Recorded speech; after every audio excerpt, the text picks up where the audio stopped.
I don't care what his boarding pass says. Remove that passenger from my aircraft immediately, or this plane stays grounded. Captain Derek Matthews's voice cut through the first-class cabin of Skyward Airlines Flight 318 like a blade. Every conversation stopped. Every newspaper lowered. Every phone paused mid-scroll. The morning calm of Boston Logan Airport suddenly felt electric with tension. He stood in the aisle, silver hair, perfectly styled, jaw set with absolute authority. His captain's uniform bore the 4 gold stripes of a senior pilot, a man who'd commanded aircraft for 28 years. But right now, he wasn't looking like a professional aviator. He looked like a man consumed by something darker.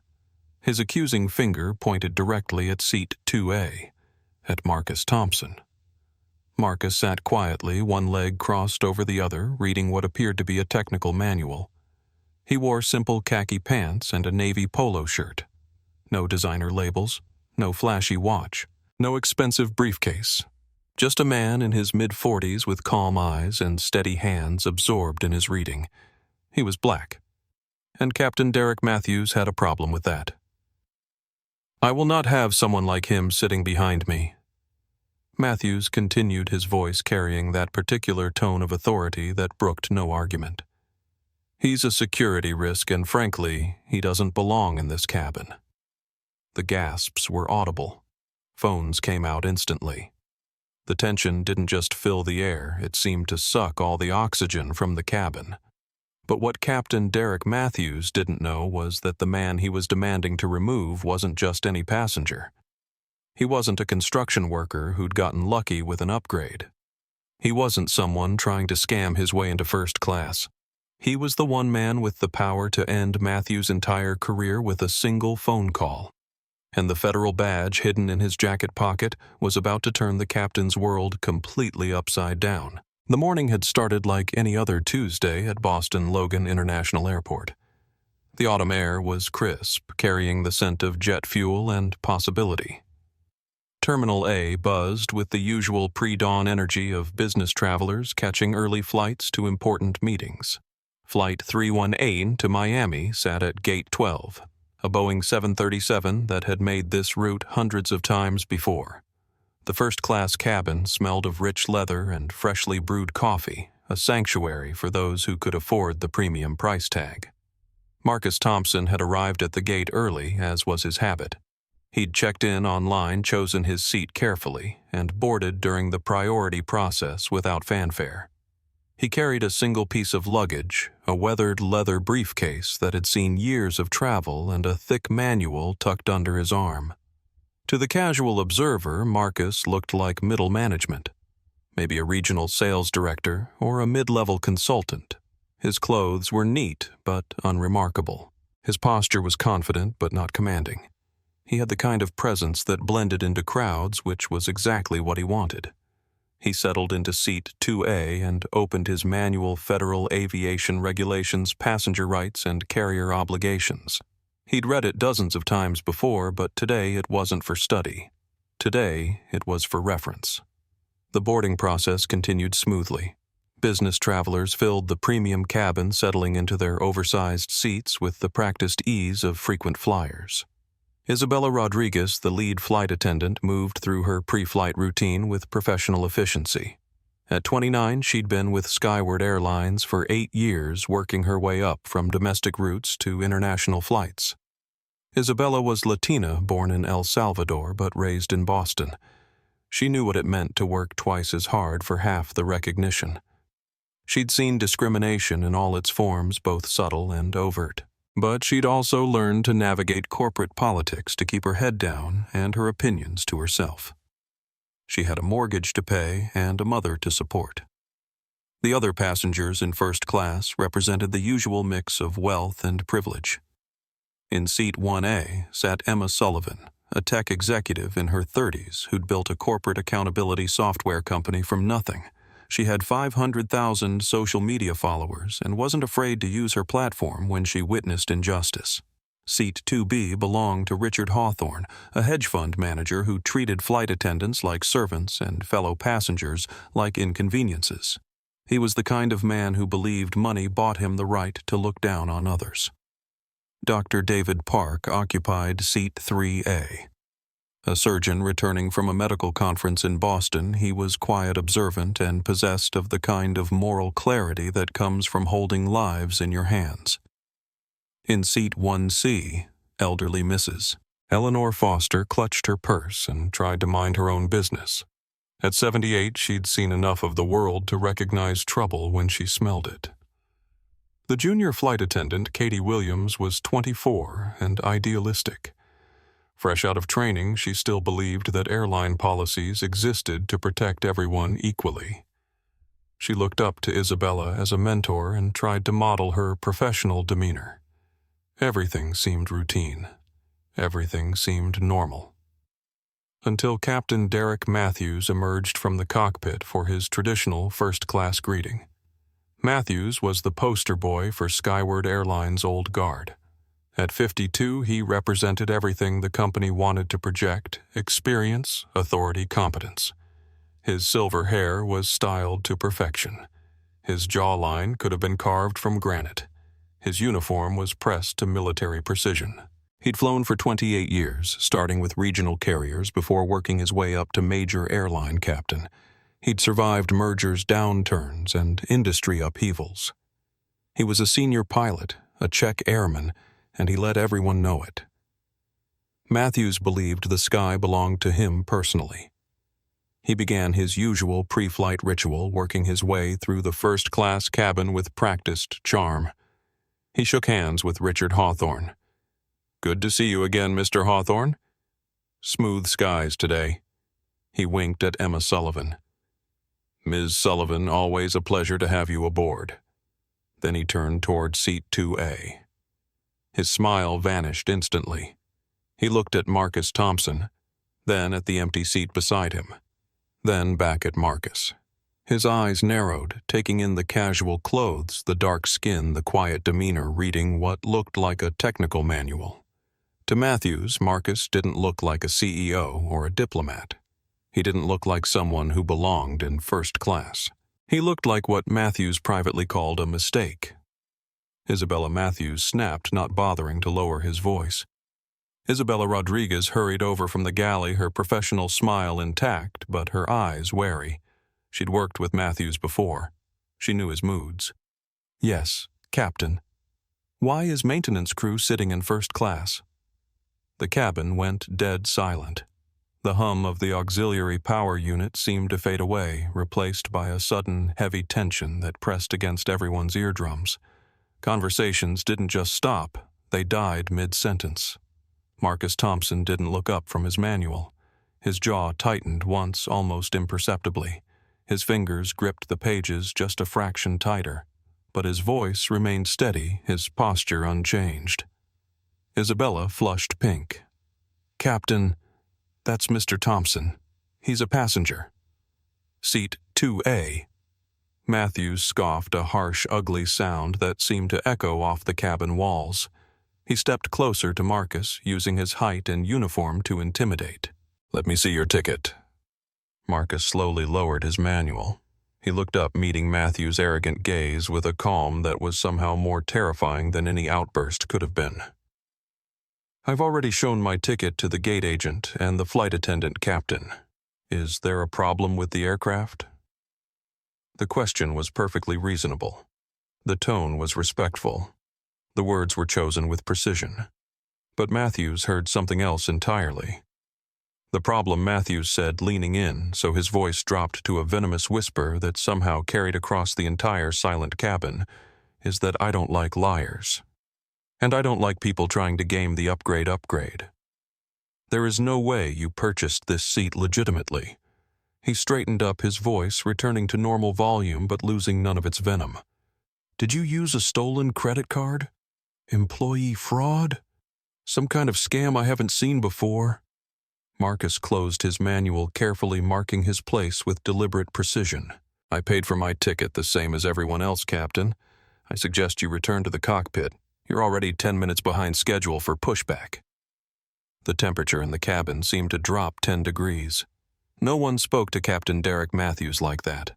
Not on his aircraft. Not ever. His face turned a deep shade of crimson that clashed with his silver hair. His hands clenched into fists at his sides. His voice, when it came, was low and dangerous. "Don't you tell me my schedule, boy." The word hung in the air like a slap. Boy. Not sir, not passenger, not even hey you, boy. A racial slur wrapped in false politeness. A word designed to diminish, to dehumanize, to put someone in their place. Emma Sullivan's hand moved to her phone. Dr. Park set down his newspaper. Mrs. Foster's knuckles went white on her purse handle. Richard Hawthorne leaned forward with interest, clearly entertained by the developing confrontation. Isabella Rodriguez felt something die in her stomach. She'd heard that tone before. She'd seen that look before. She knew exactly what was happening, and she knew she was powerless to stop it. But Marcus Thompson simply nodded once, as if confirming something he'd suspected all along. "Is that so?" he asked quietly. Matthews stepped even closer now, towering over the seated man. "I am the captain of this vessel. Under federal law, I have the right to remove any passenger I deem a security risk or a disturbance. And right now, your presence here looking like you just walked off a construction site is disturbing me." Marcus reached into his jacket pocket. Not quickly, not aggressively, but with the kind of deliberate calm that suggested he'd done this before.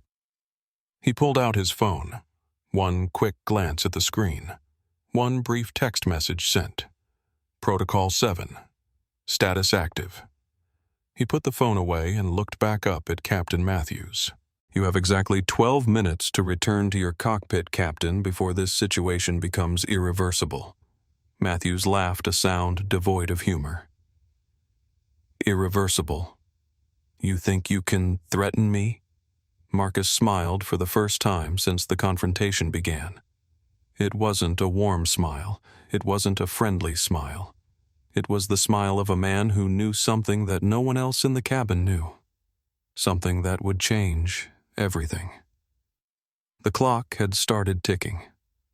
Captain Derek Matthews had 12 minutes left in his career. He just didn't know it yet. Marcus Thompson closed his eyes for just a moment, and 23 years vanished like morning mist. He was 22 years old again, standing in the lobby of the Meridian Hotel in downtown Atlanta. He'd just finished his first deployment in Afghanistan, finally home after 8 months of flying transport missions through some of the most dangerous airspace in the world. He wore his dress blues, his chest decorated with ribbons he'd earned through courage and skill. He'd booked the Meridian to celebrate. His girlfriend Sarah had agreed to marry him, and he wanted their engagement dinner to be perfect. He'd saved for months to afford the suite, the champagne, the ring. The desk clerk looked him up and down and said, "I'm sorry, but soldiers don't stay here. You might try the Holiday Inn down the street." Marcus had stood there, wallet open, credit card in hand, reservation confirmation printed out, while a lobby full of people watched him be humiliated for wearing the uniform of his country. He didn't argue. He didn't raise his voice. He didn't make a scene. He simply walked away. But that night, sitting in the Holiday Inn's cramped room with Sarah beside him, he'd made a promise to himself. He would never again be in a position where someone could dismiss him because of how he looked. He would climb as high as necessary to ensure that what happened to him would never happen to anyone else.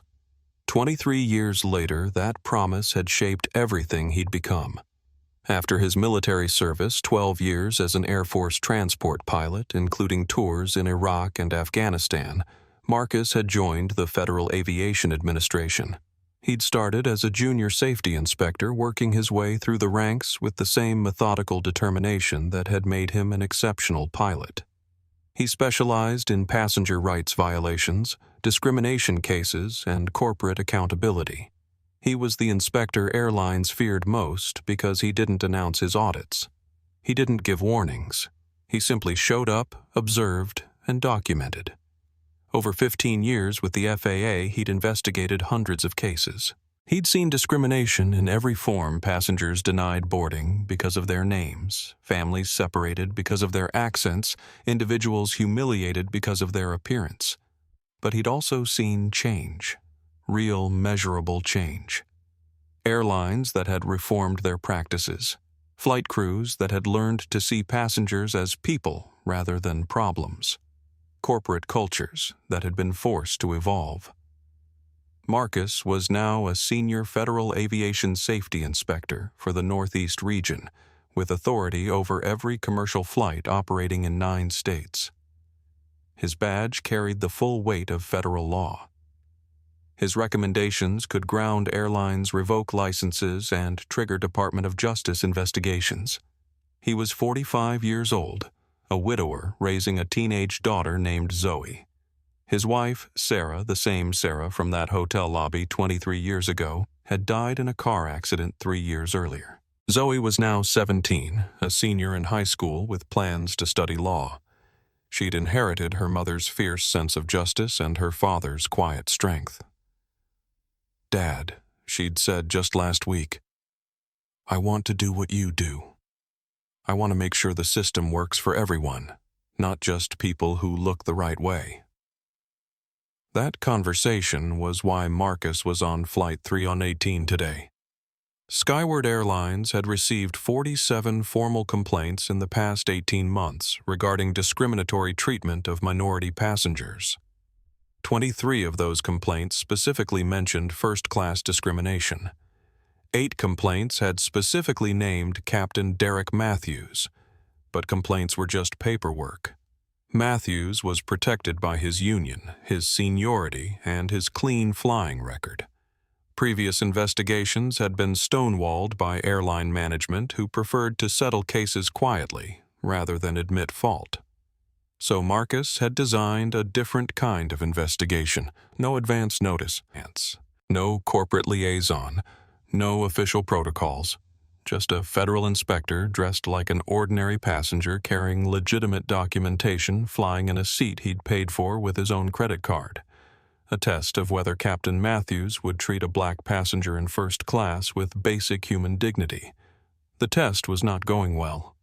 Captain Derek Matthews, meanwhile, was reliving his own moment of reckoning. It was 1995. He was a young first officer with Regional Express Airlines flying routes between small towns across New England. He'd grown up in Brookline, Massachusetts, in a house where casual racism was as common as morning coffee. His father had been a police officer who spoke openly about those people. His mother had been a bank manager who'd found creative ways to deny loans to minority applicants. Matthews had absorbed their attitudes like a sponge absorbs water. Quietly, unconsciously, completely. That year, Regional Express had hired its first black pilot, a former Navy aviator named James Washington. Washington was better trained than Matthews, more experienced, and significantly more professional. He should have been promoted to captain first. But Matthews had friends in management. He had family connections. He had the benefit of looking the part.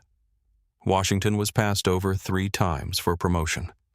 Matthews was made captain on his first review. Washington eventually left Regional Express. Matthews heard later that he'd filed a discrimination lawsuit, but nothing came of it. The airline had settled quietly, and Washington had disappeared into private charter aviation. Matthews never thought about James Washington anymore. He'd convinced himself that he'd earned his promotion through merit, that race had nothing to do with anything. He'd built a successful career on that foundation of willful blindness. 28 years later, he was one of Skyward Airlines' most senior captains. He flew international routes, commanded respect from younger pilots, and enjoyed the prestige that came with the position. But underneath the professional exterior, the same assumptions that had shaped his childhood remained unchanged. He still believed there was a natural order to things. He still believed that certain types of people belonged in certain places. And Marcus Thompson in his khaki pants and polo shirt didn't belong in first class. Matthews had questioned minority passengers before, always carefully, always with plausible deniability. A request to see additional identification. a suggestion that they might be more comfortable in economy, a friendly recommendation to double-check their seat assignments. He'd never been confronted. He'd never been challenged. He'd never faced consequences. Until today. Isabella Rodriguez watched the confrontation unfold with a familiar, sick feeling in her stomach. She'd witnessed this before, not just with Captain Matthews, but with other crew members, who believed their authority extended beyond safety and into social hierarchy. Isabella had been born in El Salvador, but came to the United States when she was 5. Her family had fled civil war, carrying nothing but hope and determination. Her parents had worked multiple jobs to keep food on the table. Her mother cleaned office buildings at night.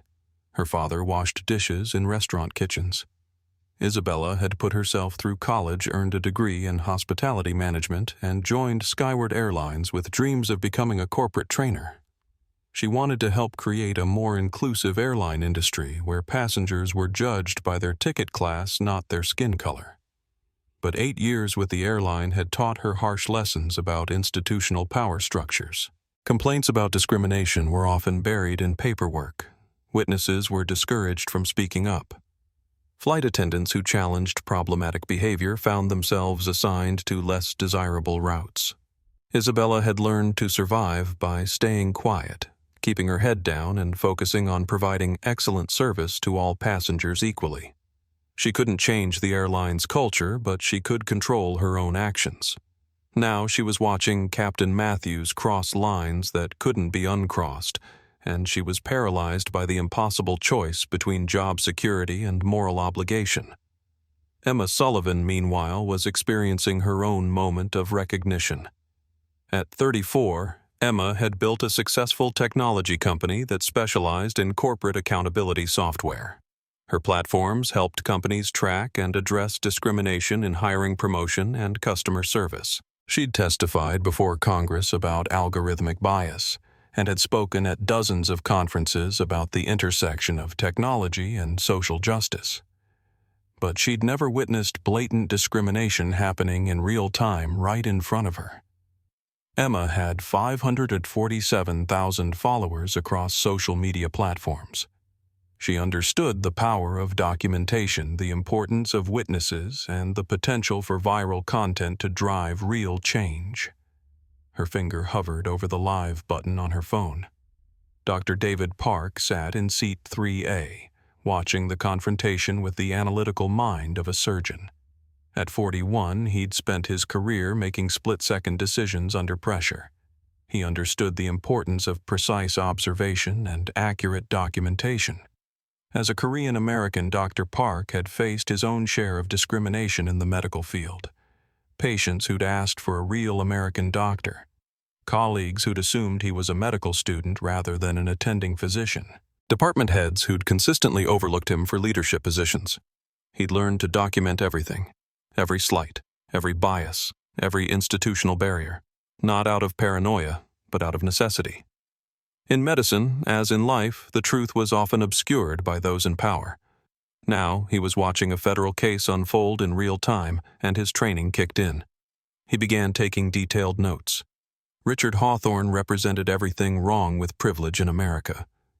The 50-year-old hedge fund manager had inherited his father's investment firm and his grandfather's sense of entitlement. He genuinely believed that wealth made him superior to those who had less. He'd never faced real consequences for his behavior, never been held accountable for his attitudes, never been forced to examine his own biases. He lived in a bubble of assumed superiority, surrounded by people who enabled his worst impulses. To Hawthorne, the confrontation between Matthews and Marcus was entertainment, a chance to watch someone be put in their place. He had no idea that he was about to become a documented example of bystander complicity and discrimination.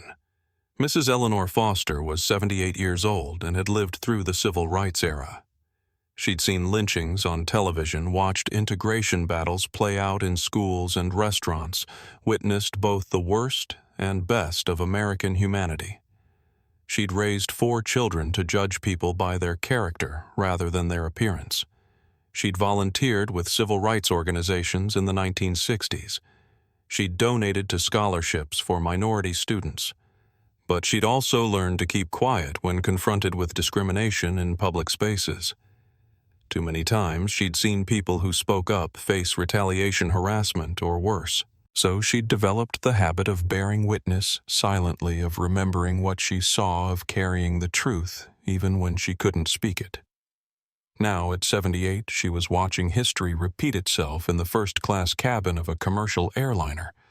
Katie Williams was 24 years old and still believed the world was fundamentally fair. She'd graduated from college with a degree in hospitality management and joined Skyward Airlines because she wanted to help people travel safely and comfortably. Her training had covered passenger rights, anti-discrimination policies, and conflict resolution. She'd memorized the employee handbook, practiced de-escalation techniques, and promised herself she would always stand up for what was right. But theory was different from reality. Policy was different from practice. And watching Captain Matthews systematically humiliate a passenger was forcing her to confront the gap between what she'd been taught and what she was witnessing. Marcus Thompson sat quietly in seat 2A, reading his Federal Aviation Regulations manual, while around him the various passengers and crew members wrestled with their own moments of truth. He'd conducted hundreds of these audits over his 15-year career. He knew how they typically unfolded. The pattern was always the same: assumption, escalation, discrimination, and then, when confronted with authority, desperate backtracking. But this audit felt different, more personal, more charged. Maybe it was because of his conversation with Zoe the week before.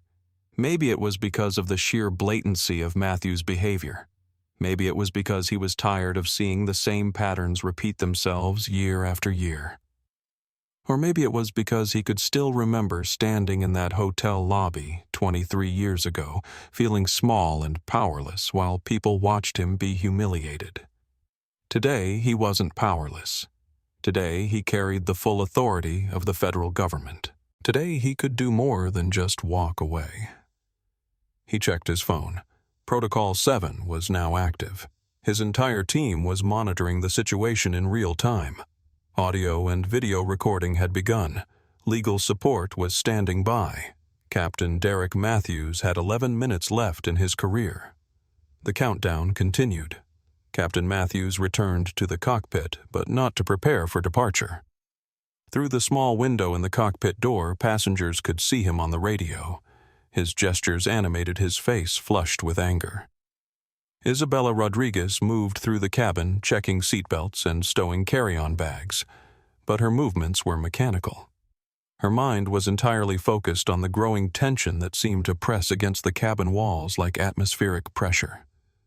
Emma Sullivan had made her decision. Her finger tapped the live button on her phone, and immediately her followers began joining the stream. Within 30 seconds, she had 50 viewers. Within 2 minutes, she had 500. "I'm on Flight 318 from Boston to Miami," she whispered into her phone, angling the camera to capture seat 2A, where Marcus Thompson continued reading his manual. "And I'm witnessing what appears to be racial discrimination by the captain against a first-class passenger." The comments began immediately. "Are you serious? Call the airline? This is 2024. How is this still happening? Record everything." Marcus noticed. The phone pointed in his direction but didn't react. He'd seen this pattern before. In the age of social media, discrimination rarely happened without documentation. The question wasn't whether it would be recorded, but whether the recording would be enough to drive real change. Captain Matthews emerged from the cockpit with a tablet in his hand and steel in his eyes. He'd made his decision. He would not be questioned. He would not be challenged, and he would not allow his authority to be undermined by anyone, regardless of their skin color. "Isabella," he called out, his voice carrying the full weight of his position. "I need to speak with you immediately." Isabella hurried over, her professional smile strained. "Yes, Captain. I want a complete verification of Seat 2A's documentation. Full background check through airline security. Cross-reference his credit card with the passenger manifest. I want to know how he really got that seat." Isabella glanced toward Marcus, who appeared to be absorbed in his reading. Sir, his documents have already been verified at the gate. His credit card authorized properly. His frequent flyer. I don't care what the computer says, Matthews interrupted. Computers can be fooled. Credit cards can be stolen. I want manual verification from airline security. Emma Sullivan's live stream viewers had grown to over 3,000. The comments were coming too fast to read, but the sentiment was clear. Outrage, disbelief, and demands for accountability. The captain is now demanding additional verification of the passenger's documents, Emma narrated quietly. The passenger has done nothing except sit quietly and read. This is pure racial profiling happening in real time. Dr. Park had moved from taking notes to recording audio on his phone. As a medical professional, he understood the importance of creating an unimpeachable record. Whatever was happening here would likely end up in court, and accuracy would be crucial. Richard Hawthorne was enjoying the show. He leaned back in his seat, sipping his complimentary champagne, watching Matthews assert his authority. In Hawthorne's worldview, this was how things should work. People should know their place, should accept their position in the social hierarchy, should defer to their betters.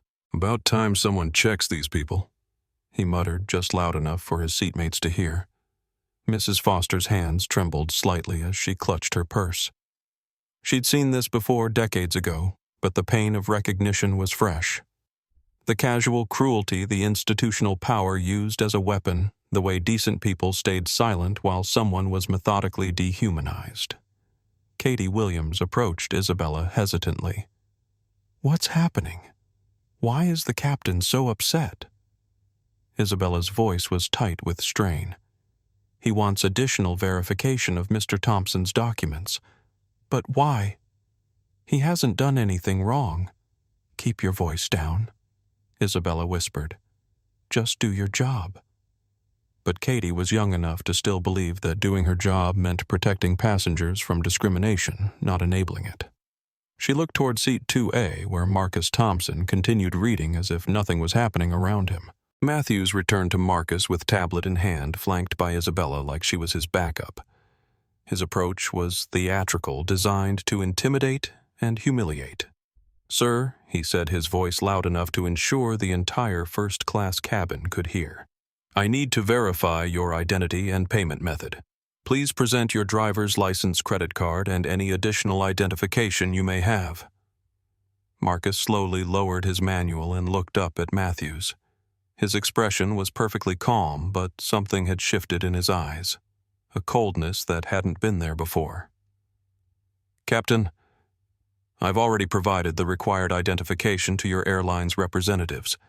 My documentation has been verified and accepted. Is there a specific safety concern that requires additional verification? The question was perfectly reasonable, professionally phrased, and completely devastating in its implications. By asking about safety concerns, Marcus was forcing Matthews to justify his demands in terms of aviation security, rather than personal prejudice. Matthews felt the ground shifting beneath him, but he was too committed to back down now. I have concerns about the authenticity of your documents.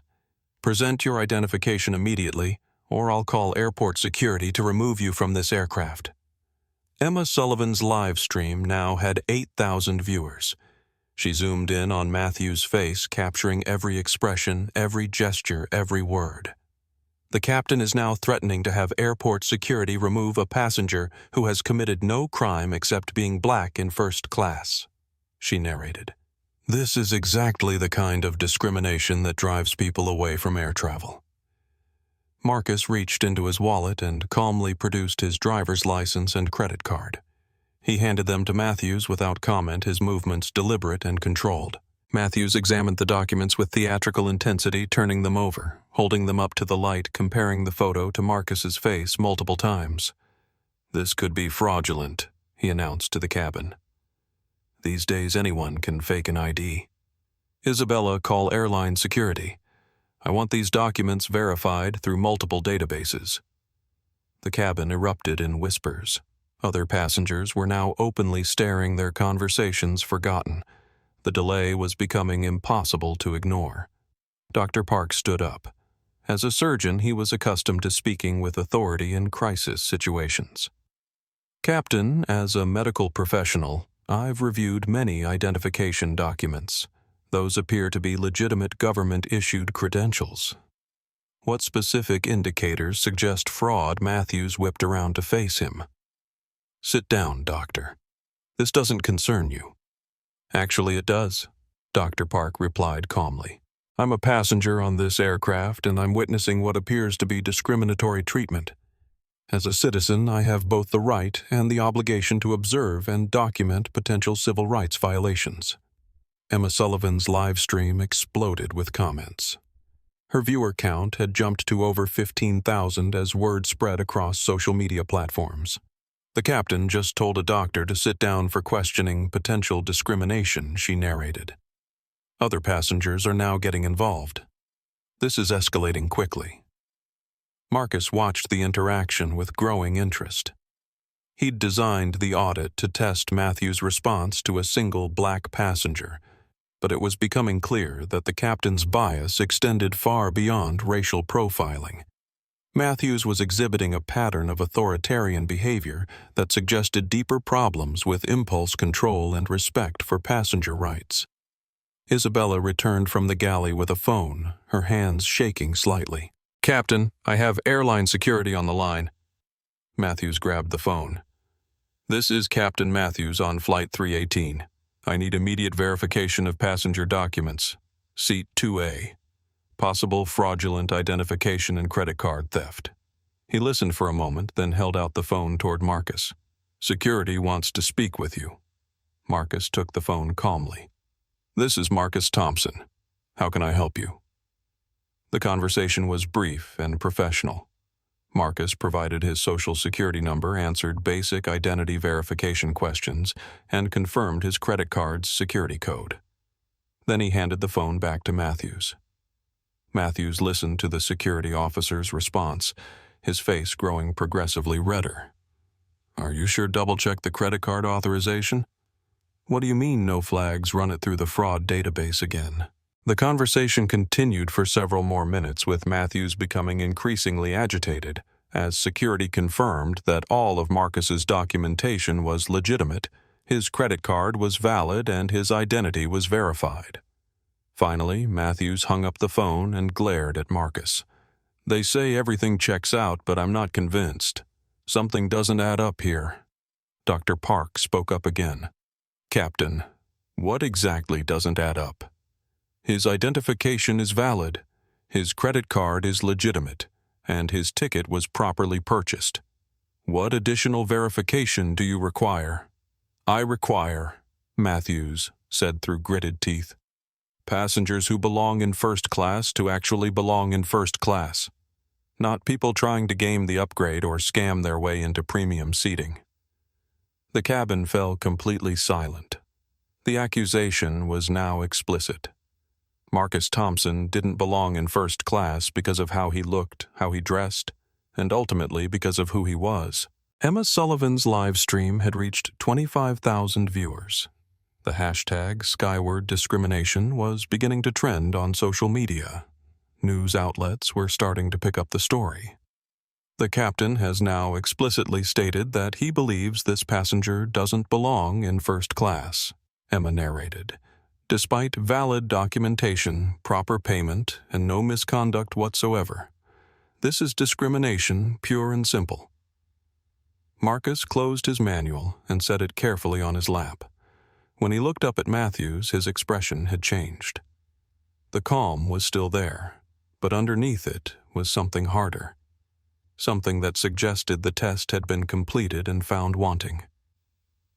Captain Matthews, he said quietly, you have made a serious mistake. Matthews laughed, but there was no humor in the sound. A mistake. The mistake would be letting you sit in a seat you haven't earned. Actually, Marcus replied, reaching into his jacket pocket. The mistake was assuming you knew who you were talking to. His hand emerged holding a slim black wallet. He opened it slowly, deliberately, and held it up so Matthews could see the contents. Inside was a gold badge that caught the cabin lighting and threw it back like a mirror. Below the badge, clearly visible, was an identification card that read, Marcus Thompson, Senior Inspector, Federal Aviation Administration. The color drained from Captain Matthews' face like water through a broken dam. Emma Sullivan's live stream exploded. "Oh my God," she whispered into her phone. "He's FAA. He's a federal inspector. The captain just discriminated against a federal aviation inspector." Her viewer count jumped to 50,000 in seconds. Dr. Park lowered his phone, his audio recording now capturing the most important moment. "Well," he said quietly, "this just became a federal case." Marcus Thompson stood up slowly, his federal credentials still visible in his hand. When he spoke, his voice carried a different quality than before. Not louder, but deeper. Not angry, but absolutely authoritative. "Captain Derek Matthews, badge number 4738. You are currently under Federal Aviation Safety Audit for passenger rights compliance. This interaction has been recorded and documented. You have just failed that audit in the most spectacular manner possible." Matthews staggered backward as if physically struck. This can't be happening. You can't be." "I can, and I am," Marcus replied. "Senior Federal Aviation Safety Inspector Marcus Thompson, Northeast Region. I've been conducting an unannounced compliance audit of Skyward Airlines passenger treatment protocols." He looked around the cabin, making eye contact with each witness. "And what I've observed here today represents the most blatant violation of federal passenger rights regulations I've encountered in 15 years of conducting these audits." The cabin was silent except for the hum of the air conditioning system and the frantic typing of Emma Sullivan's followers commenting on her live stream. Matthews' career was over and everyone in the cabin knew it. But the real reckoning was just beginning. The silence that followed Marcus's revelation lasted exactly 11 seconds. Dr. Park timed it on his phone, a detail that would later be included in federal investigation reports, congressional testimony, and civil rights case studies. 11 seconds where Captain Derek Matthews' entire worldview collapsed and rebuilt itself around a single terrible truth: he had just discriminated against a federal inspector with the power to destroy his career. When the silence broke, it was Matthews who shattered it. "This is impossible," he stammered, taking a step backward. "Federal inspectors don't dress like, they don't look like, you can't be." Marcus Thompson held his badge steady, letting the gold catch the cabin light. "Like what Captain Federal Inspectors don't look like." "What?" The question hung in the air like a challenge. Around the cabin, phones were recording, passengers were watching, and social media was exploding with real-time coverage of a federal aviation safety audit gone catastrophically wrong for the airline. Emma Sullivan's live stream had reached 90,000 viewers. The comments were coming too fast to read, but she caught fragments. "This is insane. Captain is about to be destroyed. Federal inspector just played the ultimate reverse card, RIP to this pilot's career." Isabella Rodriguez stood frozen between her loyalty to the airline and her growing realization that she was witnessing history. 8 years of keeping her head down, of navigating corporate politics, of staying silent in the face of discrimination, all of it was crashing down around her as she watched a federal inspector methodically document her captain's bias. Katie Williams, the junior flight attendant, felt something fundamental shift in her understanding of how power worked. She'd been trained to see the captain as the ultimate authority on the aircraft, the final word on all decisions. But now she was watching that authority crumble under the weight of federal oversight. Dr. Park continued his audio recording while simultaneously taking detailed notes. As a surgeon, he was trained to document critical events with precision. What he was witnessing would likely become evidence in multiple investigations, and accuracy would be crucial. Richard Hawthorne had stopped smiling. The hedge fund manager was beginning to realize that his earlier comments supporting the captain had been recorded and were now part of a federal investigation. His entertainment was rapidly becoming his potential liability. Mrs. Foster clutched her purse and remembered other moments like this one. moments when authority figures who seemed untouchable suddenly discovered they were very touchable indeed. She'd lived through the civil rights era, through integration battles, through the slow, painful progress of American justice. This felt like another of those watershed moments. Marcus reached into his briefcase and produced a tablet computer. His movements were calm, methodical, professional. "Captain Matthews, I'm now going to read you the specific violations I've observed during this audit." He looked down at his screen, then back up at Matthews. Violation 1. Racial profiling of passenger in violation of Department of Transportation Regulations, Section 382. 7. Regarding non-discrimination in air travel. Matthews' mouth opened and closed like a fish out of water. I didn't mean, it wasn't about race. Violation 2. Marcus continued without pausing. Harassment of passenger in violation of federal passenger rights protections under 14 CFR Part 250. I was conducting a security check. Matthews protested. Violation 3. Abuse of captain's authority to intimidate passenger based on racial characteristics in violation of Civil Rights Act provisions regarding public accommodations. Emma Sullivan's live stream viewer count hit 150,000. News outlets were now actively monitoring the stream. The hashtag Federal Inspector Disrespected was trending nationwide. He's reading the violations like a federal indictment, Emma narrated quietly. This captain just went from authority figure to defendant in real time. Marcus continued reading from his tablet. Violation 4. Creating hostile environment for passenger based on protected characteristics in violation of both federal regulations and airline industry standards. Now wait just a minute, Matthews said, his voice cracking. You didn't identify yourself as federal law enforcement. You're required to. Actually, Captain, I'm not. Marcus looked up from his tablet with the patience of someone who'd had this conversation many times before. Federal aviation inspectors conducting compliance audits are specifically not required to identify themselves during the observation period. The entire purpose is to evaluate normal operating procedures. He gestured around the cabin. And your normal operating procedures, Captain, appear to include systematic discrimination against minority passengers in first class. Dr. Park raised his hand slightly. Inspector Thompson, as a witness to these events, I can confirm that Captain Matthews demonstrated clear racial bias. His initial assumption was that a black passenger in first class must be committing fraud.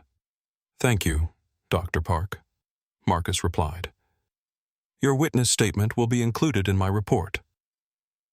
Isabella Rodriguez finally found her voice. Inspector Thompson, I want to state for the record that Mr. Thompson's documentation was properly verified at the gate and by our crew.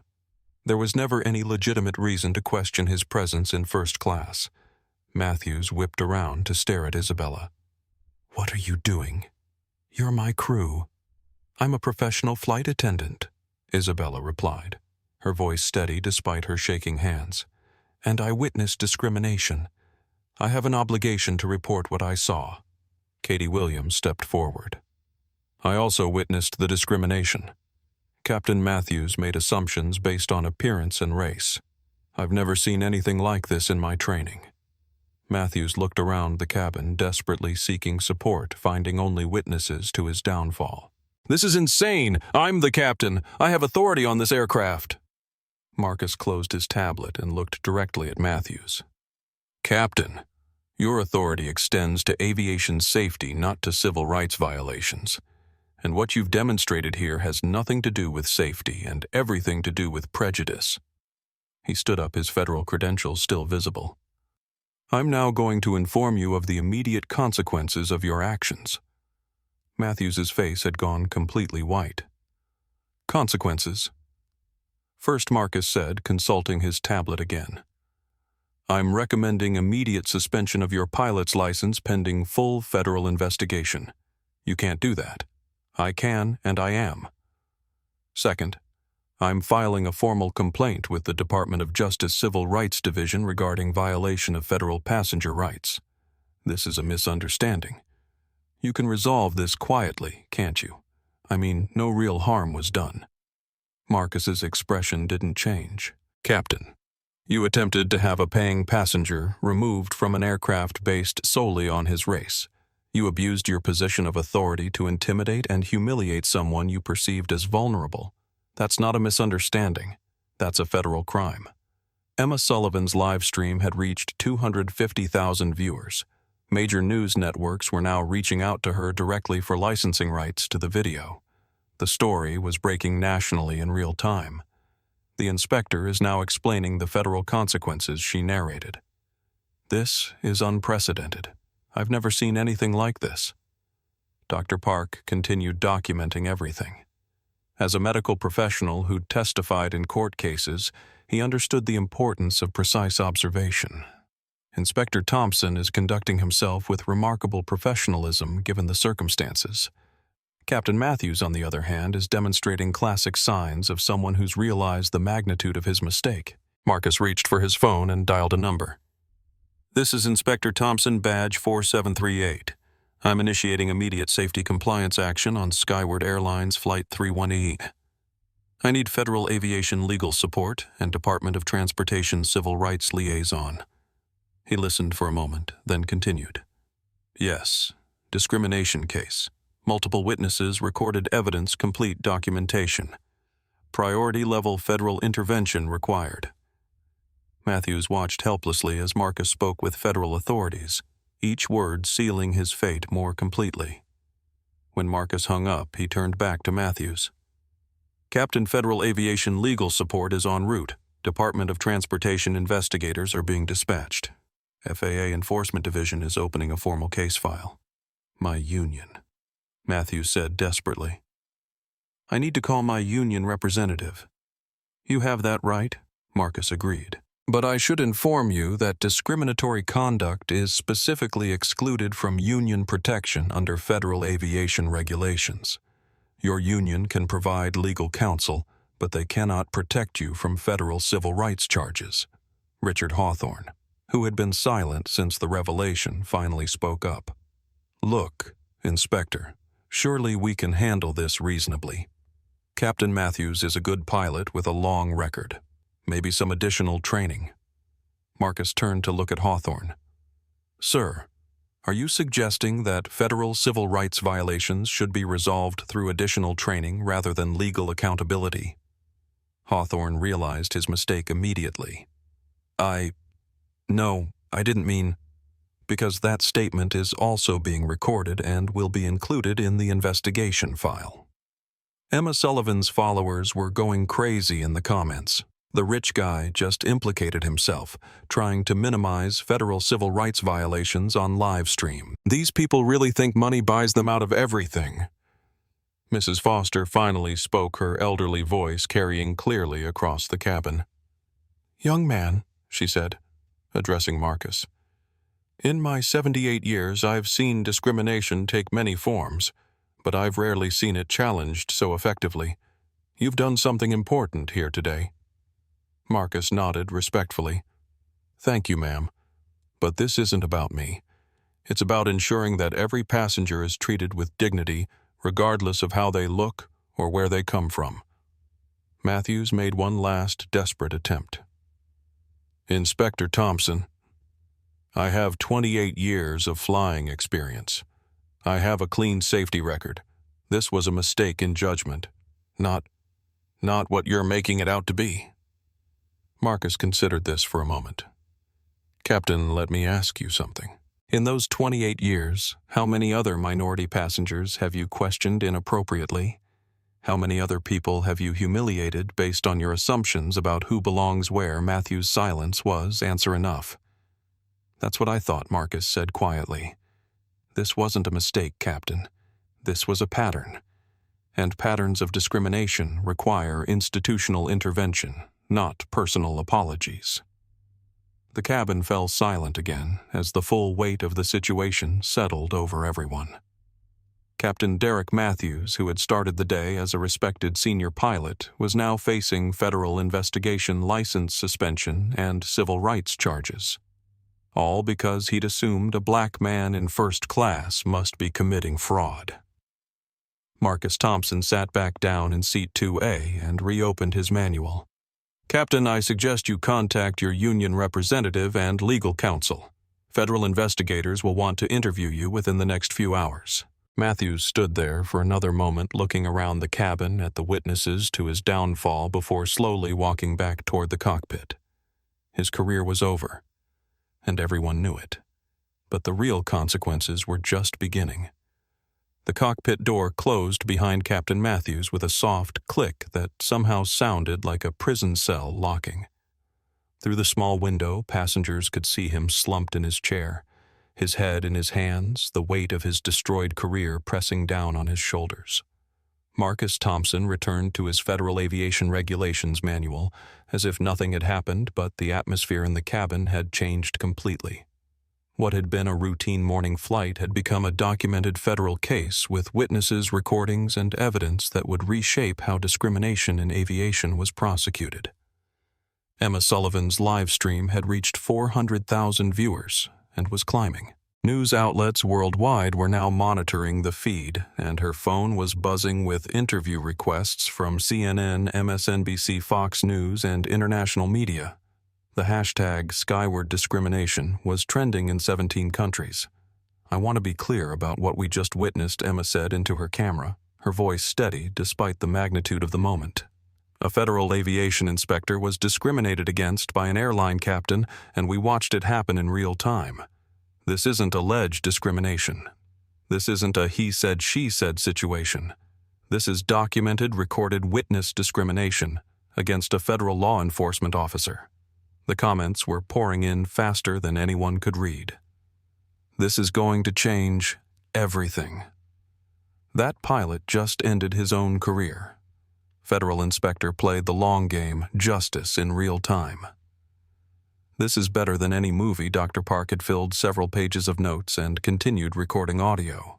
As a surgeon who'd testified as an expert witness in multiple court cases, he understood the legal significance of what they'd witnessed. "This represents a perfect case study in institutional discrimination," he said quietly. "Clear documentation, multiple witnesses, federal authority, and recorded evidence. This will likely become precedent in civil rights law." Isabella Rodriguez stood in the galley, her hands shaking as she realized her 8-year career with Skyward Airlines had just taken a dramatic turn. She'd witnessed her captain commit federal crimes, and she'd chosen to testify against him. There would be consequences, but for the first time in years, she felt like she'd done the right thing. Katie Williams, the junior flight attendant, was experiencing a complete transformation in her understanding of corporate power structures. "Isabella," she whispered, "what happens now to us? I mean, to the airline?" Isabella looked around the cabin, taking in the passengers with their phones out. The federal inspector calmly reading his manual, the empty cockpit where their captain sat in ruins. "I think," she said slowly, "everything changes." Richard Hawthorne was frantically texting his lawyers. As a hedge fund manager who'd built his career on reading situations and managing risk, he understood that his recorded comments supporting discrimination could destroy his business. His wealthy clients didn't tolerate public relations disasters, especially ones involving federal civil rights violations. Mrs. Foster sat quietly, but her mind was active. At 78, she'd lived through the entire arc of American civil rights progress from segregation through integration to the present day. She'd seen moments like this before, moments when individual courage intersected with institutional accountability to create real change. "Young people today," she said to no one in particular, "they don't understand how important moments like this are. How many people suffered in silence before someone with authority was willing to stand up?"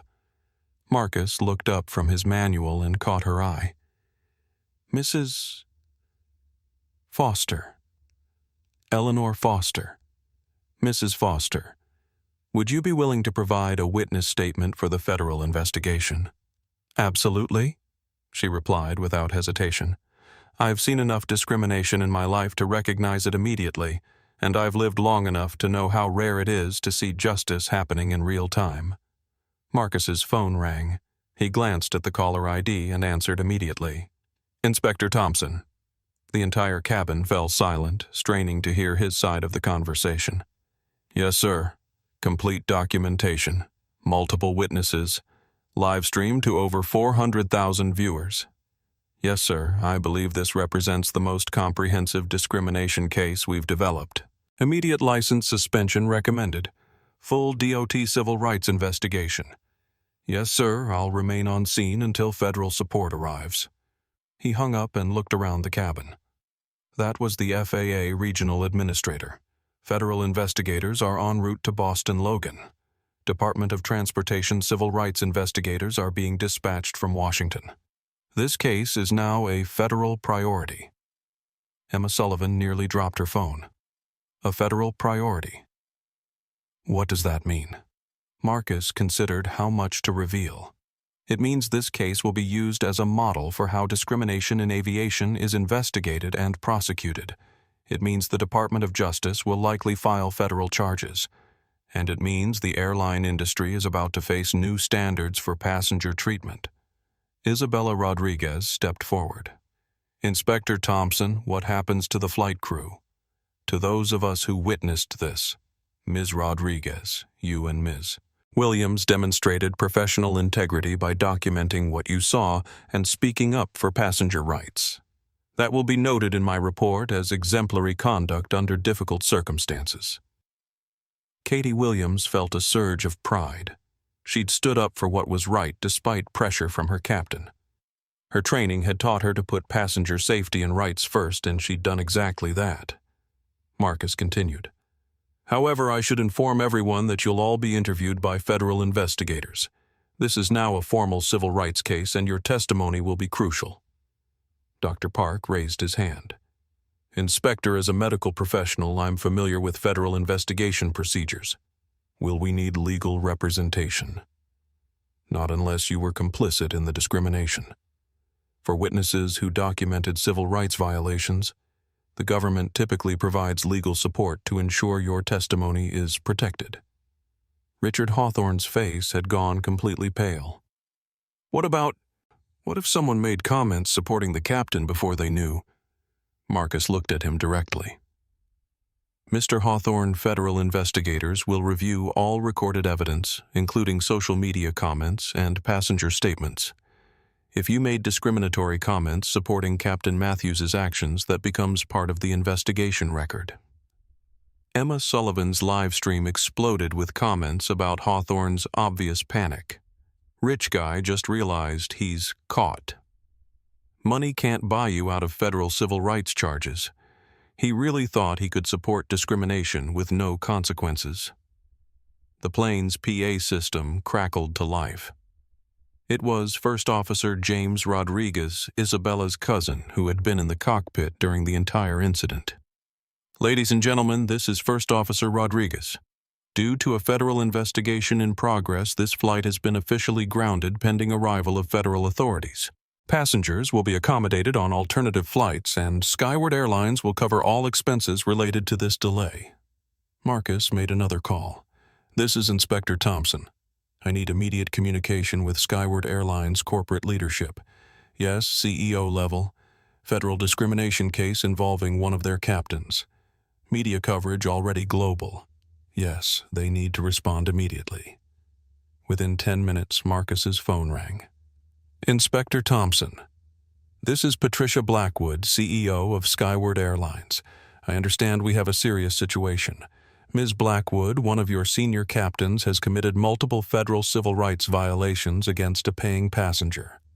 The incident was live-streamed to hundreds of thousands of viewers and documented by multiple witnesses. I'm reviewing the social media coverage now. Inspector, what does Skyward need to do to address this situation? Full cooperation with federal investigation. Immediate suspension of Captain Matthews pending legal resolution. Complete review of your passenger treatment protocols.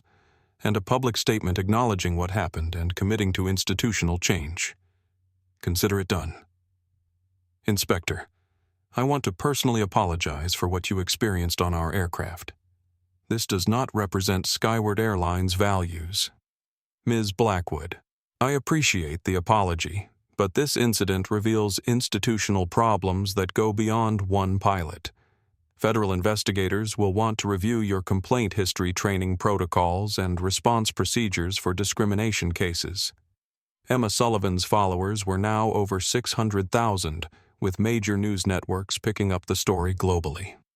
The incident was becoming a landmark case in aviation civil rights watched by millions of people worldwide. Marcus hung up and addressed the cabin. Skyward Airlines CEO has been notified. Captain Matthews is being immediately suspended. Federal investigators should arrive within the hour. Mrs. Foster raised her hand. Inspector Thompson, I have a question. Will this case actually change anything, or will it just be quietly settled like so many others? Marcus smiled for the first time since the incident began. Mrs. Foster, that's exactly the right question. And I can tell you that because this case was documented so thoroughly with so many witnesses and broadcast to so many people, it can't be quietly settled. This becomes a public record that changes how aviation discrimination is prosecuted nationwide. Isabella Rodriguez felt something shift inside her. After 8 years of staying quiet, of accepting the status quo, of watching discrimination happen without consequence, she was finally part of something that would create real change. Inspector, she said, I want to do more than just testify. I want to help make sure this never happens again to any passenger on any airline. Marcus nodded. Ms. Rodriguez, federal investigators will want to interview flight attendants across the industry about discrimination they've witnessed. Your voice will be important in shaping new protocols. The cabin fell quiet as everyone absorbed the magnitude of what they'd witnessed and participated in. Captain Derek Matthews had started the day as a respected senior pilot. He was ending it as the face of aviation discrimination facing federal charges and national scrutiny. But more importantly, the passengers and crew who'd witnessed his downfall were becoming the foundation for institutional change that would protect future travelers from similar treatment. Justice wasn't just being served. Justice was being documented, broadcast, and transformed into lasting reform. And everyone in first class had played a part in making it happen. Federal investigators arrived at Boston Logan Airport exactly 47 minutes after Marcus Thompson's call. The response team included 2 FBI civil rights specialists, 3 Department of Transportation investigators, 2 FAA enforcement officers, and a Justice Department liaison. They moved with the efficiency of people who understood that high-profile discrimination cases required immediate visible action. Agent Sarah Martinez, the FBI's lead civil rights investigator for the Northeast region, boarded Flight 318 with her credentials clearly displayed. At 38, she'd prosecuted dozens of civil rights cases and understood the importance of thorough documentation in the critical first hours after an incident. Inspector Thompson, she said, approaching Seat 2A with professional courtesy. I'm Agent Martinez, FBI Civil Rights Division. I understand we have a federal case here. Marcus stood and shook her hand. Agent Martinez, complete documentation, multiple witnesses live-streamed to over 600,000 viewers. The evidence is comprehensive. Agent Martinez looked around the cabin, taking in the passengers with their phones still out. The flight attendants standing nervously by the galley and the closed cockpit door where Captain Matthews waited in ruins. Has the subject been advised of his rights? Not yet. I wanted federal law enforcement to handle that portion of the investigation. Appropriate. Agent Martinez turned to address the cabin. Ladies and gentlemen, I'm Agent Sarah Martinez with the FBI Civil Rights Division. What happened on this aircraft today is being investigated as a federal civil rights violation. Each of you will be interviewed as witnesses, and your cooperation is appreciated. Emma Sullivan's live stream had reached 800,000 viewers. News vans were arriving at the airport. International media were requesting interviews. The hashtag Skyward Discrimination was trending in 23 countries. Federal investigators are now on the aircraft, Emma narrated quietly. This is officially a federal civil rights case. We're witnessing history. Dr. Park approached Agent Martinez. Agent, I'm Dr. David Park. I documented the entire incident in writing and audio recording. I'm prepared to provide complete witness testimony. Dr. Park. Thank you. Your documentation will be crucial. We'll need a formal statement within the hour. Mrs. Foster raised her hand. Agent Martinez. I'm Eleanor Foster. I witnessed clear discrimination based on race. I'm 78 years old and I've seen this before, but I've never seen it handled so professionally by the victim. Agent Martinez nodded. Mrs. Foster, your witness perspective will be valuable. Federal civil rights cases depend on credible witness testimony. Isabella Rodriguez stepped forward, her hands no longer shaking. Agent Martinez. I'm Isabella Rodriguez, lead flight attendant. I witnessed my captain discriminate against Mr. Thompson. I want to testify fully about what I saw, Miss.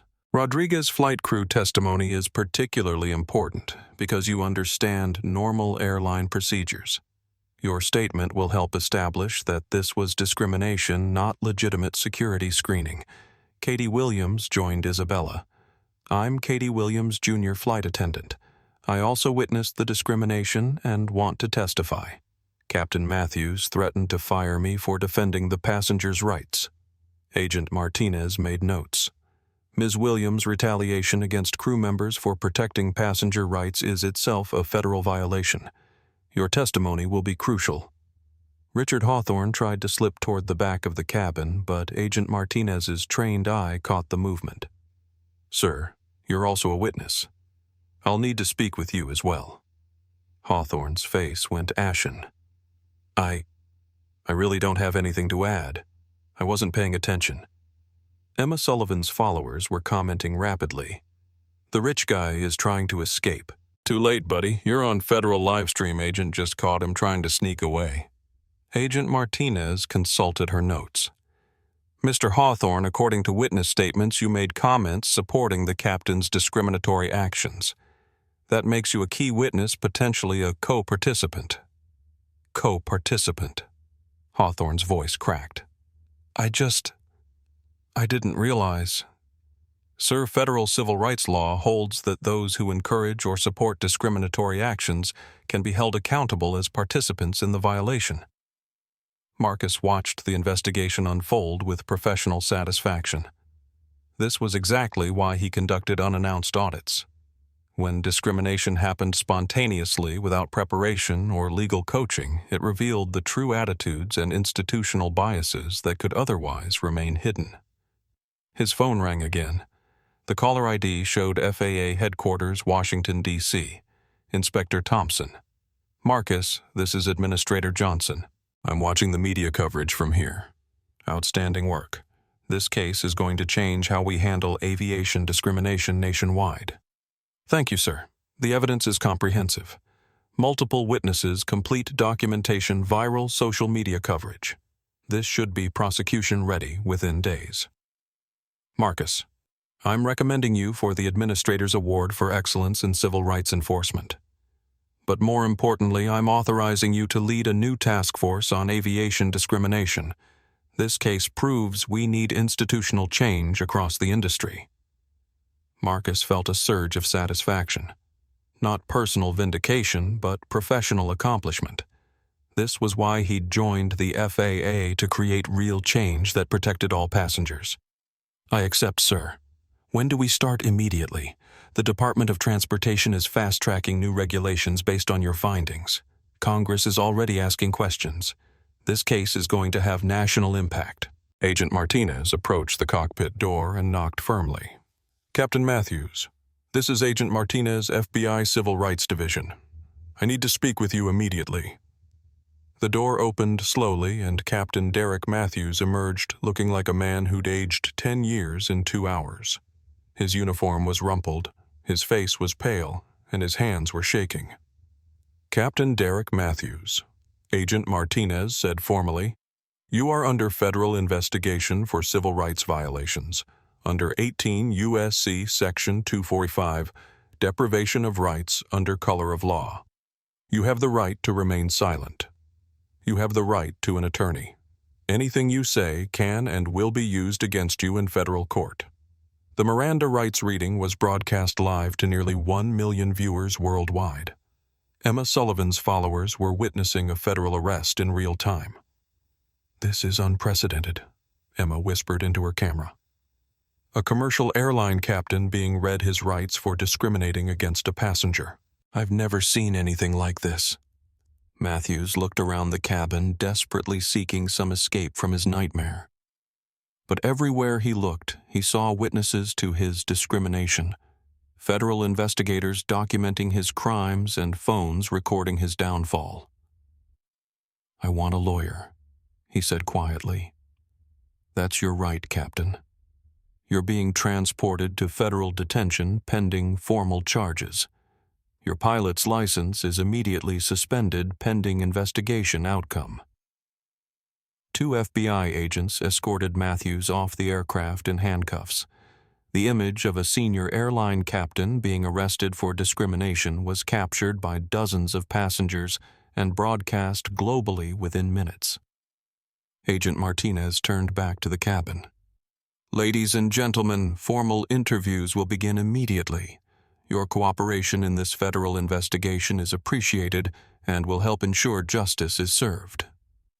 Marcus's phone buzzed with a text from his daughter Zoe. "Dad, you're all over social media. You did something amazing today. I'm proud of you." He smiled and texted back, "Justice isn't about punishment, sweetheart. It's about protection, making sure this doesn't happen to anyone else." Within 3 hours, the consequences had cascaded beyond anyone's expectations. Skyward Airlines CEO Patricia Blackwood held an emergency press conference announcing Captain Matthews' immediate termination implementation of new anti-discrimination training and creation of a passenger rights oversight board. The FAA announced new federal regulations requiring real-time reporting of discrimination complaints and mandatory federal investigation of pattern violations. The Department of Justice confirmed they would prosecute the case as a landmark civil rights violation. Matthews Union, the Airline Pilots Association, issued a statement condemning discrimination and announcing they would not defend civil rights violations. International aviation authorities reached out to request training on the Thompson Protocol for investigating discrimination. Emma Sullivan's live stream had become the most watched civil rights documentation in social media history, with over 1.5 million viewers and coverage in 47 countries.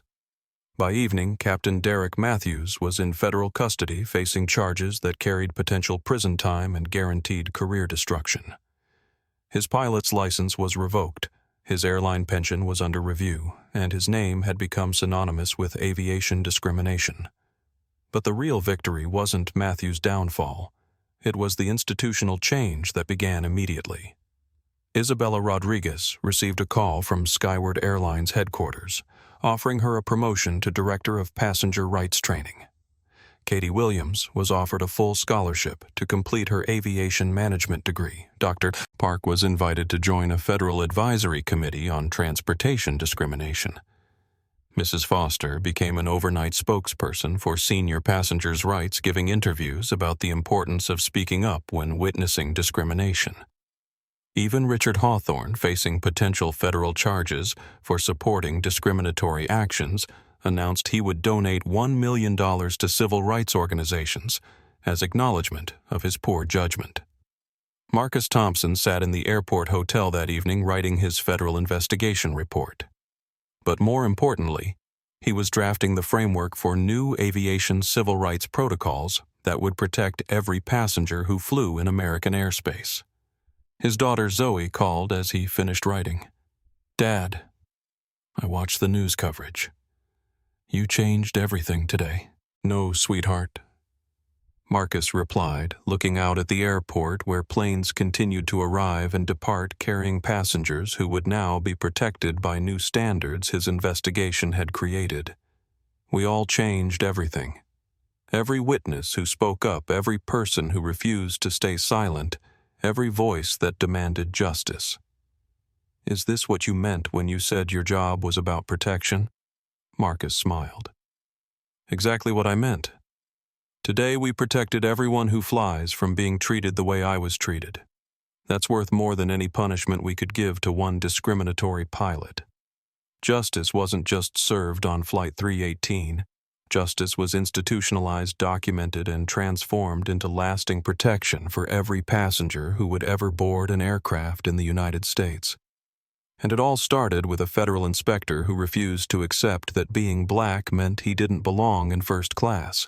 6 months after the incident on Flight 318, Marcus Thompson stood before a joint session of the House Transportation and Senate Commerce Committees delivering testimony that would reshape aviation civil rights enforcement for generations. Senators, representatives. He began his voice carrying the same calm authority that had confronted Captain Matthews. The incident involving Skyward Airlines was not an aberration. It was a symptom of institutional failures that have allowed discrimination to flourish in commercial aviation for decades. Behind him, a large screen displayed statistics that shocked the lawmakers over 847 discrimination complaints filed with the Department of Transportation in the previous year, with resolution rates below 12%. The Thompson Protocol, implemented after his viral confrontation, had already prevented 847 additional incidents through real-time intervention and mandatory federal investigation procedures. Committee Chairwoman Senator Patricia Williams leaned into her microphone. Inspector Thompson, how has the aviation industry responded to the new federal requirements? Marcus clicked to his next slide showing dramatic improvements across all major carriers. Senator, compliance has been remarkable. When discrimination carries immediate federal consequences, airline behavior changes rapidly. We're seeing 89% reduction in discrimination complaints, 94% improvement in passenger satisfaction scores among minority travelers, and zero-tolerance policies implemented across the industry. Representative James Martinez raised his hand. Inspector, what about international implementation? Are other countries adopting the Thompson Protocol? Representative Martinez, 23 nations have requested training on our discrimination investigation procedures. The International Civil Aviation Organization has adopted our framework as the global standard. American aviation civil rights enforcement is now the world model. The hearing was being broadcast live on C-SPAN with Emma Sullivan, providing commentary for her 2.3 million social media followers. She'd parlayed her Flight 318 documentation into a successful career as a civil rights advocate and media commentator. What we're seeing today, Emma told her audience, is how one moment of courage can transform entire industries. Inspector Thompson didn't just confront one discriminatory pilot. He created the framework for protecting every passenger worldwide.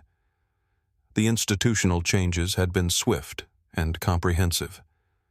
Within 90 days of the incident, new federal regulations required every commercial flight to have real-time discrimination reporting capability with direct connection to federal investigators. Mandatory quarterly bias training for all airline personnel with federal oversight and testing requirements. Zero-tolerance policies for discrimination with automatic federal investigation for any violation. Passenger Bill of Rights posted in every cabin in multiple languages with federal enforcement contact information. Anonymous reporting tools with federal protection for whistleblowers and witnesses. The results had exceeded everyone's expectations. Passenger confidence in air travel had increased dramatically, particularly among minority travelers who had previously avoided flying due to discrimination concerns. Airlines initially resistant to the changes discovered that treating all passengers with dignity actually improved their bottom line. Skyward Airlines, under CEO Patricia Blackwood's leadership, had become the industry model for transformation. Isabella Rodriguez, now Director of Civil Rights Training, had developed programs adopted by airlines worldwide. The key insight, Isabella explained to a conference of airline executives, was that discrimination isn't just morally wrong, it's economically destructive. When passengers feel safe and welcome, they fly more often, recommend airlines to others, and create positive word of mouth that money can't buy. Katie Williams had completed her aviation management degree and was now Assistant Director of the FAA's new Passenger Rights Enforcement Division. Her youth and idealism, combined with her first-hand experience witnessing discrimination, made her an effective advocate for institutional change. Dr. Park had joined the Department of Transportation as Chief Medical Advisor for passenger rights, helping design policies that protected travelers with disabilities, medical conditions, and other vulnerabilities from discriminatory treatment. Mrs. Foster, at 78, had become an unlikely civil rights icon. Her witness testimony had been so compelling that she was now a regular speaker at senior centers, encouraging elderly Americans to speak up when they witnessed discrimination. Young people think civil rights is ancient history, she told audiences across the country. But I witnessed federal justice happening in real time on an airplane. The fight for dignity continues every day, and every voice matters. Even Richard Hawthorne had undergone a transformation. Facing potential federal charges for supporting discriminatory behavior, he'd agreed to a plea arrangement that required him to fund civil rights education programs and complete 500 hours of community service at organizations serving minority communities. I learned, he said in a magazine interview, that wealth and privilege don't protect you from being wrong. And being wrong about civil rights has consequences that money can't fix. The Thompson Centers, established at major airports nationwide, provided immediate intervention for discrimination complaints. Staffed by federal investigators with real-time authority to address violations, they'd resolved over 200 cases in their first 6 months of operation. Marcus himself had been promoted to Deputy Administrator for Civil Rights Enforcement, overseeing implementation of new policies across all transportation sectors, airlines, trains, buses, and ride-sharing services. His daughter Zoe, now a freshman at Harvard Law School, was writing her thesis on federal authority and corporate accountability, how the Thompson Protocol transformed transportation civil rights. She'd been inspired by her father's courage to pursue a career in civil rights law. Dad didn't just stand up for himself that day, she explained to her study group. He stood up for every passenger who'd ever been made to feel they didn't belong. That's what real leadership looks like. The international impact had been equally significant. The European Union had adopted modified Thompson Protocol procedures for their aviation industry. Asian countries were implementing similar standards. African nations were using the framework to address discrimination in their developing aviation sectors. Captain Derek Matthews, meanwhile, had served 18 months in federal prison and was now working as a baggage handler at a regional airport in Nebraska.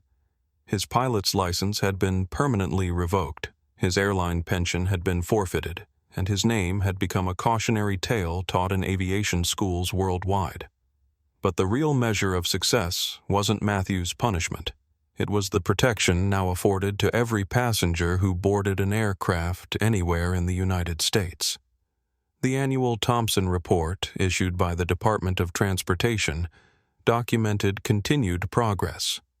Discrimination complaints down 78% from pre-protocol levels. Passenger satisfaction among minority travelers up 85%. International recognition of U.S. aviation civil rights leadership. 0 instances of captain-initiated passenger discrimination since protocol implementation. Industry-wide adoption of dignity-first passenger service principles.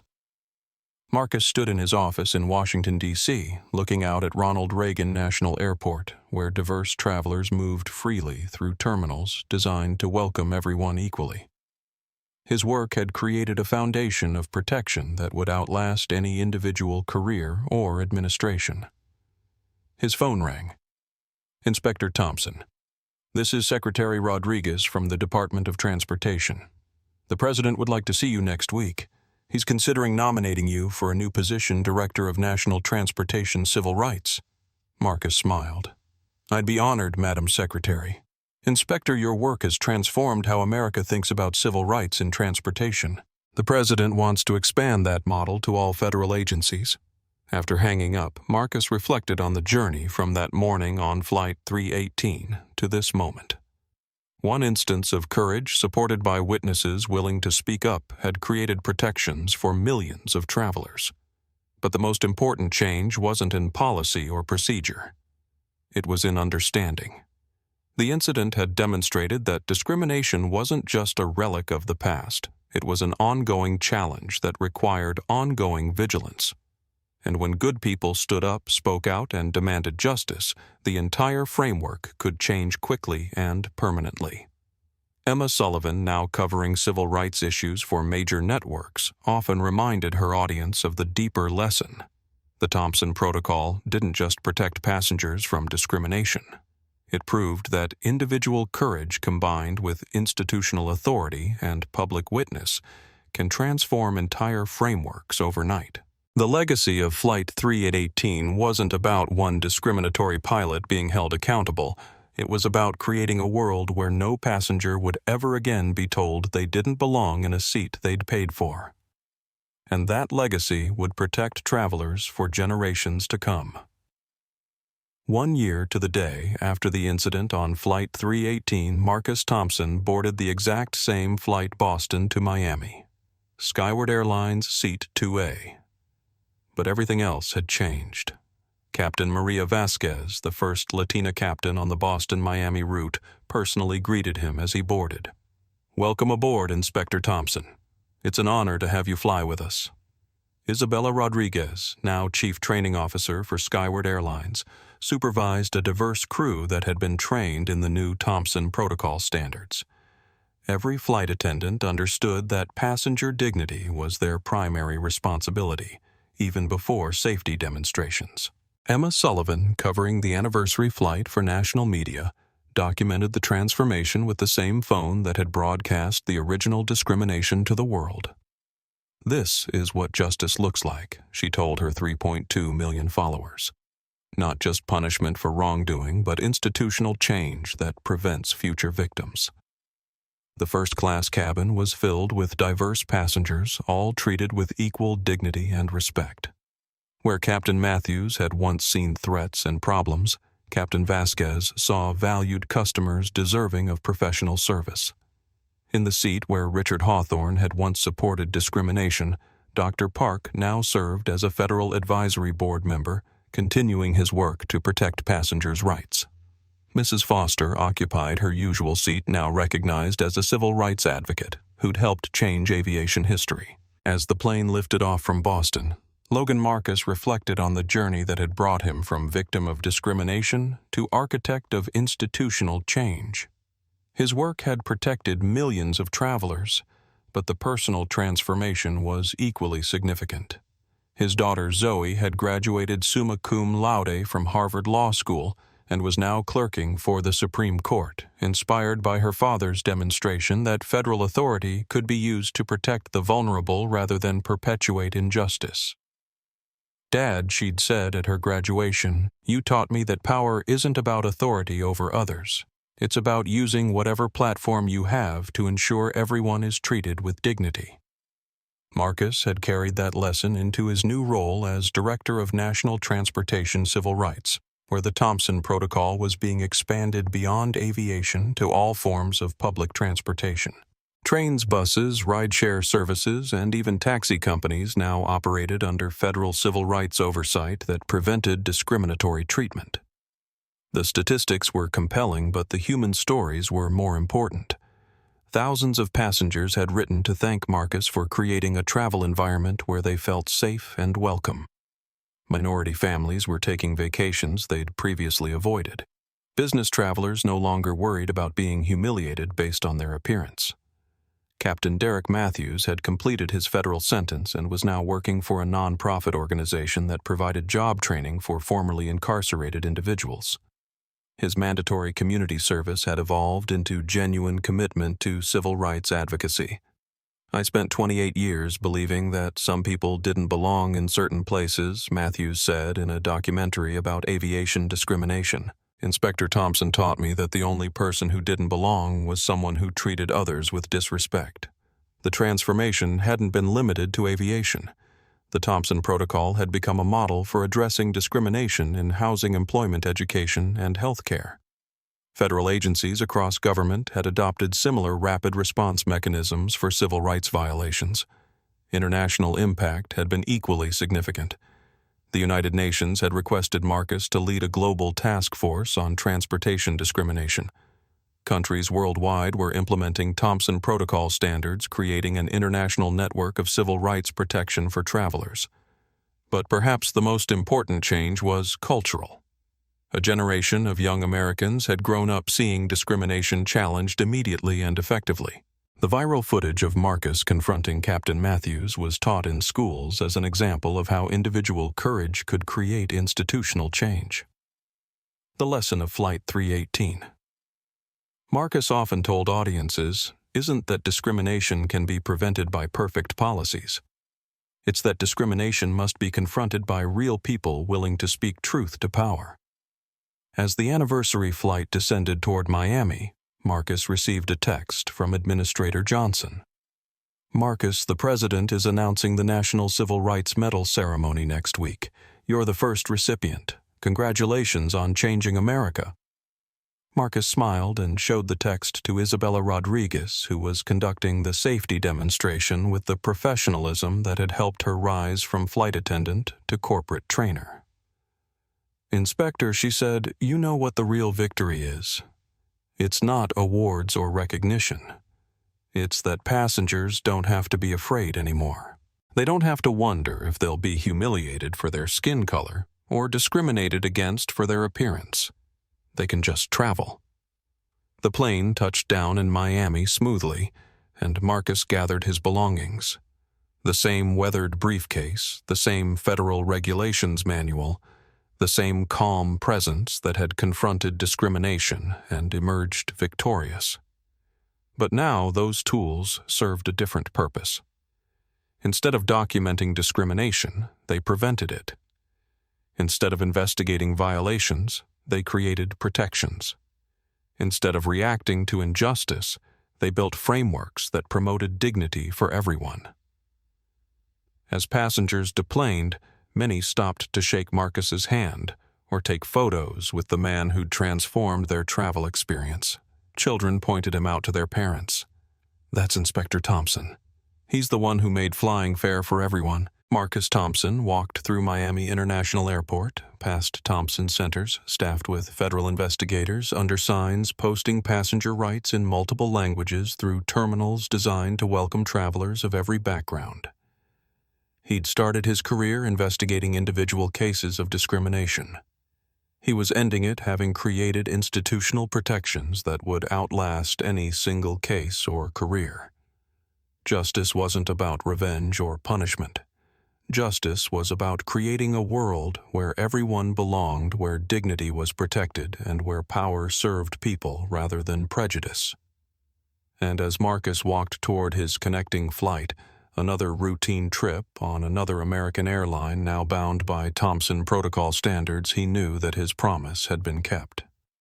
No one would ever again be dismissed or diminished for the way they looked or where they came from. The sky belonged to everyone now, and that was the only legacy that mattered. If you've witnessed discrimination or been treated unfairly because of who you are, your voice matters. If you've stayed silent when others were being mistreated, you have the power to speak up. And if you believe everyone deserves to be treated with dignity, share this story because change happens when good people refuse to accept injustice. Hit that like button if this story moved you. Subscribe for more stories of courage, justice, and the power of standing up for what's right. Share this video with someone who needs a reminder to stay humble and treat others with respect. Because in a world where discrimination still exists, every voice raised for justice makes the framework a little more fair for everyone. Justice isn't about having a badge or federal authority. Justice is about having the courage to say this is wrong when it matters most, and that power belongs to all of us. Don't forget to ring the notification bell so you never miss these powerful stories of real people creating real change. Together, we can build a world where everyone belongs.